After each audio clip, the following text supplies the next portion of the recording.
Hi guys! Can I just firstly start by apologising for the fact that this pregnancy update is a little bit overdue. I have been doing weekly pregnancy updates throughout my pregnancy, but my last one was 32 weeks and I'm now 36 weeks, so yeah, I've missed a few weeks. The reason for that is because over the last few weeks I've been on the verge of a nervous breakdown because we moved house just before Christmas and when I'm 8 months pregnant. Everything's been really manic because obviously, as well as having everything to prepare for Christmas, we were moving house, but it wasn't just moving house. It was, first of all, we bought a house, so it was all the stuff with the solicitors and having to go through all that. Also, the house that we used to rent, we had to pretty much redecorate quite a lot of it because Sophia had drawn on the walls, and then we had to replaster one wall where I'd used that no more nail stuff and it actually took off half the plaster. And then where we've moved to, where I am now, kind of needed a little bit of updating, so we've been painting this place as well. We've had cupboards built, we've had the carpenter round, we had to fit in a new washing machine and a new dishwasher, so everything has honestly just been so mental and I'm absolutely knackered now. But anyway, yes, I'm 36 weeks now, and apart from feeling like I've been hit by a bus because of everything that's been going on, baby is doing really well. And if you're around this stage, congratulations, because baby is nearly completely fully formed. Everything is pretty much now all developed, because by 37 weeks they say it's pretty much full term, so you're very nearly there. I think just at the moment the digestive system and a few other parts of the baby just need to develop a little bit more, but certainly it's almost there, which is crazy. Yeah, my baby is doing well. A couple of weeks ago they were a bit concerned about the size of it, because I was measuring a bit small, so I had to go for a scan just to check that everything was okay, which I didn't really mind too much about because it means I get to see the baby again, or I got to see the baby again. But luckily, baby is totally fine and is apparently already about 6.5 pounds, which I was 6'11" when I was born, so basically it's nearly what I was when I was born. It's crazy to think that I've already got a 6.5 pound baby in my tummy, although it's just an estimate, so we don't know for definite. So Sophia was 8'1", and I have a feeling this one might be around 8 pounds, but we will wait and see. So other things about 36 weeks, the baby is now almost the size of a watermelon. And if you are anything like me, you really will feel like you are carrying a watermelon in your stomach. I literally feel like I've swallowed one, and I look like it too. And in fact, I will show you now what my bump looks like at 36 weeks. So this is the bump at 36 weeks.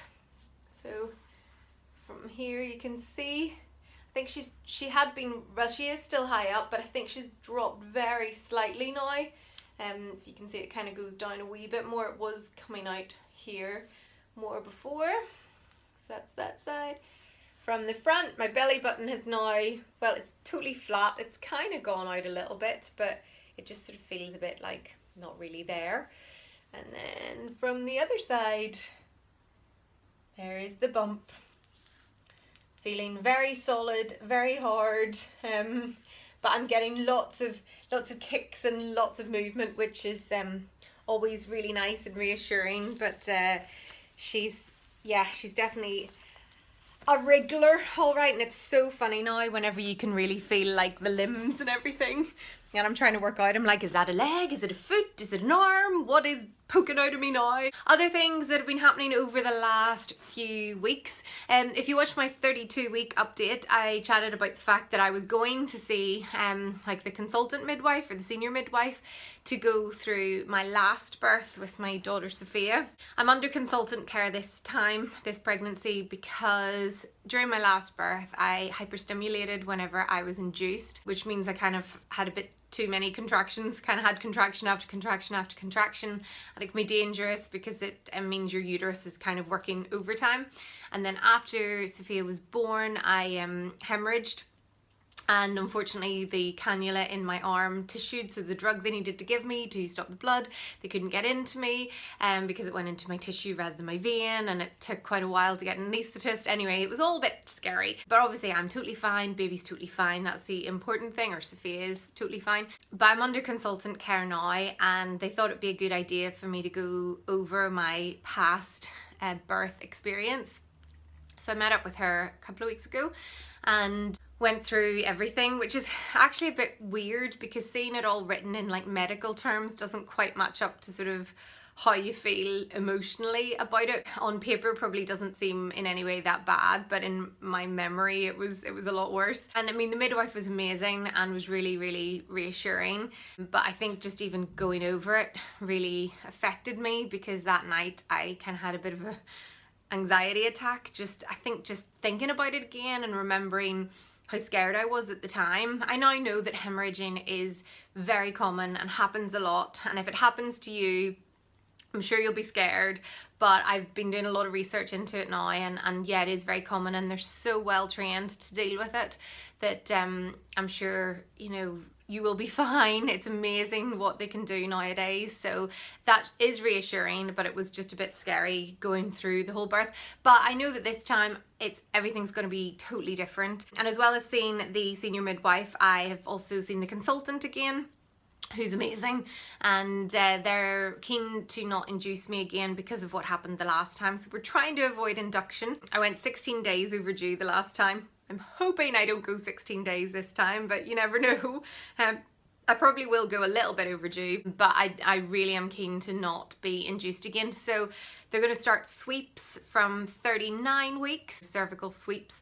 You can look it up if you don't know what it is. And then when I'm 41 plus 4, if I still haven't seen the, or if the baby hasn't arrived by then they're going to try and break my waters and see if that brings on labour. So they're going to try and do everything to avoid me being sort of induced via a drug, which I'm really pleased about. So as well as seeing the consultant and the senior midwife, as I mentioned, I also had to have another scan because I measured, I think I was 4 centimetres smaller. My bump was measuring than I should have been for the week that I'm at. Yeah, so we got to see the baby again, got to see her move, and we got to see her wee face. It's madness. She looked at us and I was like, oh my word, she's like properly a baby in there. Even, obviously I knew that, but seeing it was really mad. And if you follow me on Instagram or Twitter or anything, I put a photo up of her little face because we managed to get a still picture of it. I mean, obviously it's black and white and it's a bit blurry, it's a scan pic, but you can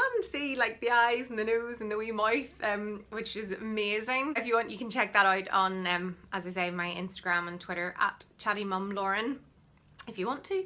Although a lot of people were kind of like, I can't really see it. All it really fits in the screen, in the scan now, is her face. We're used to seeing, you know, the whole baby in there, but no, she's so big now, literally all you could see was her face. But yeah, that was pretty amazing to see. So really good to know baby is doing really well. Me, on the other hand, pregnancy insomnia still affecting me majorly. It's just, oh, it's horrendous. I'm still addicted to my the drink that I showed you the last time.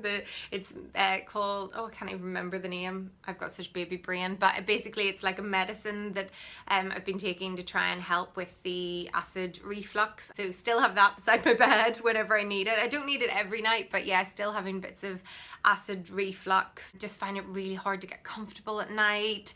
And my poor husband has been sleeping on the sofa now because we've moved house, we don't have a spare room, so he's now on the sofa a number of nights because I just can't sleep, and I'm a nightmare to try and sleep with because I'm tossing and turning. And yeah, that's not good when you're already exhausted to then have pregnancy insomnia. Got baby brain, lots. I just keep sort of forgetting things or not really knowing what's going on. I think that's also because there's been so much happening with moving and everything.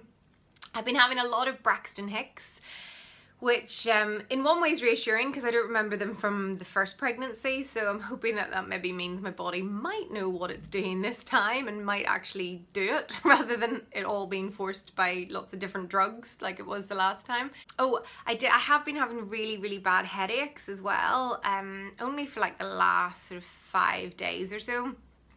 but I never really get headaches. So and it's a sign, by the way, if you do have headaches, really bad headaches that last a long time, do contact your midwife or triage, because they can be a sign that you have high blood pressure, and that can be a worrying sign. So just get that checked out.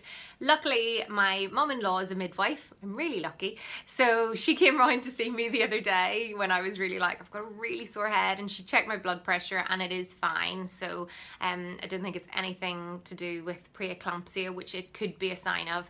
So I'm hopefully fine. I think it's just probably lack of sleep, and I think I've got a little bit of a head cold that's like in there in my sinuses. So I think that's just causing a little bit of I say I'm having baby brain. I've forgotten already what I was saying. What was he talking about? Oh yeah, headaches. So I think that's what's causing the headaches. So yeah, I can just take paracetamol for that, which I find does absolutely nothing. Anyone else out there, it's like when they say you can have paracetamol, I'm like, seriously, it doesn't work. I need something stronger, but there's so little obviously you can take nowadays at this stage of pregnancy. Oh yeah, the other thing I've been obviously doing while I've been doing these vlogs recently is weighing myself, or showing you guys how much I weigh. And I have no idea, I haven't weighed myself since the last vlog, which was 32 weeks. So in 4 weeks, I have no idea how much weight I've put on. Definitely think the belly has grown and the baby has grown. So we will see how much I weigh now. I think I was about 9 stone 10 the last time we checked. And that means I put on like a stone and a pound, because I was usually about 8 stone 9 before I was pregnant. So I will see now what I weigh at 36 weeks. I am now, excuse my spotty socks and my bump that's in the way there. I'll just zoom down. And that says 9 stone 13. So yeah, I've put on about a stone and 4 pounds, and I've put on about 3 pounds in the last 4 weeks. So yeah, that's how much I put on. I think it now kind of slows down a little bit because the baby's not growing as quickly. I think it grows quite quickly over the past few weeks. And now it's nearly fully formed. So, I mean, she can't, if she's already about 6.5 pounds, I'm really hoping she doesn't grow too much more. My husband was 10 pounds 8 when he was born. 10 pounds 8! But I am really hoping that this baby will not be. They don't think she's in any way now overly big. She's very average, in fact, in like the little graph thing that they give you. She was really in the middle and like the 50th percentile pretty much the whole way down. Slightly verging actually to slightly big, but just only a little bit. So I'm hoping she's not going to be too giant. Don't think I could cope with that, because I'm going to try and see if I can go epidural free. Although I had an epidural the first pregnancy, or the first birth, and yeah, oh, it was the best thing ever. So I'm sure this time I might just be like, just give me the drugs. Anyway, I'll not blabber on too much more. That's kind of where things are at the moment with me and the baby, and my update. I still have not packed my hospital bag. I still have not really thought about what stuff I need. I'm totally unprepared because I've been moving, but we've settled in now. Just get Christmas out of the way, and then I'm going to really focus on doing all of that. So I'll hopefully do a what's in my hospital bag update in the next sort of week or so if I finally get my butt in gear. I'll do another update hopefully in a couple of weeks, and I'll probably do like a 9-month one. I'll just do month ones now, because to be honest, I'm so hectic and busy and exhausted, unless obviously the baby comes in the next sort of week or two. I'm doubting that. So there may be another most likely will be another pregnancy update, but if there isn't one, the next update may be a here's the baby, which would be mad. But yeah, I keep watching, I'll let you know whether it's a pregnancy update or a baby update. But if you're pregnant, I hope all is going well, and that you're feeling well, and that you're managing to sleep, unlike me. And yeah, let me know how you're doing, how everything's going, or if you remember what it was like at this stage of pregnancy. How did you cope with the pregnancy insomnia and the headaches and the heartburn and whatever else maybe you had? I hope if you're pregnant you're doing well and keeping well, and yeah, leave any comments below, and I'll be back very soon with an update one way or another.